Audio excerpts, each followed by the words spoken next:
Okay, so now that I just covered Naylor cipher, we're going to move on to Affine cipher, all right? So decode this phrase that has been encoded using the Affine cipher. Again, Affine cipher with a value, with an A value. They should have capitalized it, but all you need to know is A equals 15. Now, a B value of 6. B equals 6. All right, so what are we going to do? We are going to need this table, all right? We're going to need 2 tables from this for affine. This one, affine, this table right here, and this table right here, affine. All right, so what is the actual stuff? What are the known things? Well, the known things right now is we know what A equals, which is 15. And B equals, which is 6. We need a formula for affine, and this is the formula. The formula to decode this, to turn T into an actual letter that's for the answer. What we do is we're gonna have A inverse times X minus B times, mod 26. This is the equation, all right? So what do we do? All right, maybe I should change this to make it more simple. Let's say it does a lower cases, all right? Because A in here, B in here is the same as B in here. So we know what B is, right? So we can immediately just change this to be A inverse times X minus 6 mod 26.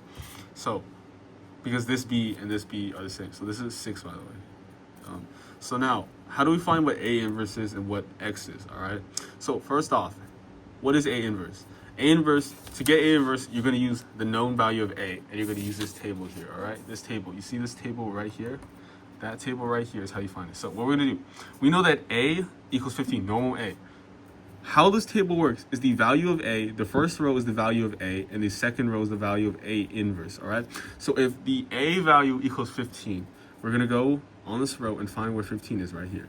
And the number below that is what A inverse is going to equal. So A inverse in this case, where A equals 15, A inverse will equal 7, all right? So let's rewrite this again.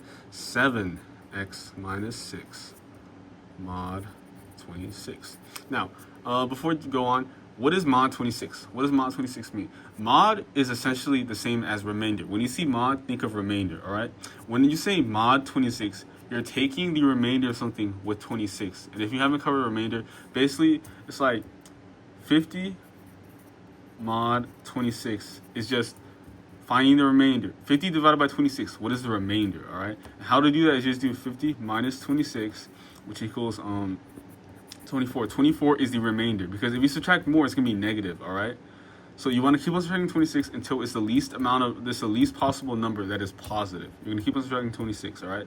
That is only for positive. Let's say it's like negative 30 mod 26. Well, for this one, we're going to do the opposite. We're going to keep on adding 26 until it's the positive, all right? The moment it turns positive, we stop adding 26.